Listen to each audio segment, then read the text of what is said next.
रानीगंज के बल्लभपुर पेपर मिल में 30 जनवरी से कंपनी द्वारा सस्पेंशन ऑफ वर्क का नोटिस लगा दिया गया है।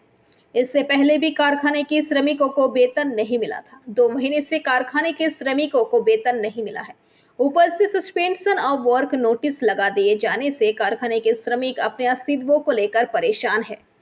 मंगलवार को कारखाने को खोलने और श्रमिकों को बकाया वेतन देने को लेकर डीएलसी में एक त्रिपक्षीय बैठक है। इससे पहले सोमवार को वामपंथी संगठन सीटू की तरफ से बल्लभपुर इलाके में एक रैली निकाली गई। यहां पर रानीगंज के पूर्व विधायक रूनू दत्ता, सुप्रियो राय, हेमंत प्रभाकर आदि उपस्थित के अलावा बल्लभपुर पर मिल के तमाम कर्मी भी उपस्थित थे। इस मौके पर रूनू दत्ता ने पीवीटीवी के माध्यम से ये बातें कही। केंद्रीय सरकार जा आछे तादेरो आमरा दृष्टि आकर्षण करछि, किन्तु ताराओ निश्चुप, केउ होच्छे कोनो कथा बोलते चाइछे ना। 300 लोक आजकेर बाजारे 300 लोक 2 मास धरे वेतन पाচ্ছে না, বেতনটাও দেয়নি।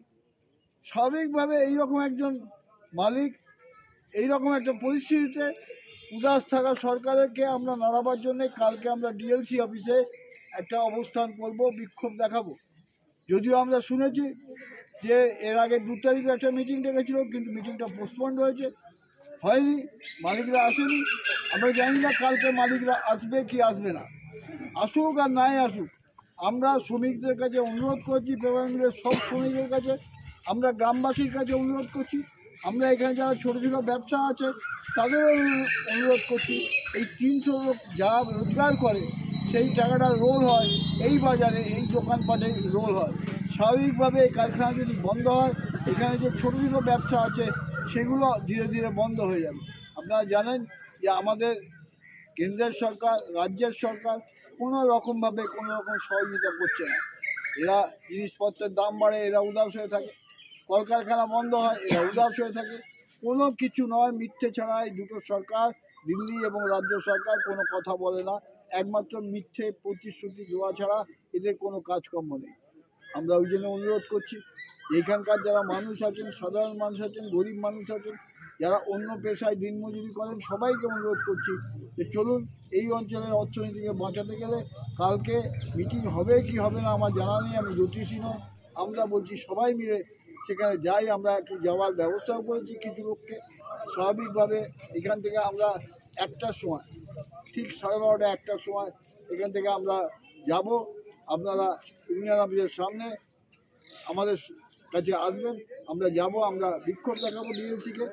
আমরা জানি যে মন্ত্রীকেও আমরা চিঠি দিয়েছি। আমাদের জানেন যে আমাদের সিআইটিউ জেলা সম্পাদক কমরেড বংশগোপাল চৌধুরী, যিনি পেপার মিলের সঙ্গে দীর্ঘদিন ধরে জড়িত আছেন, আমাদের পরামর্শ দেন, আমাদের রাস্তা দেখান, যে তিনি কালকেও থাকবেন।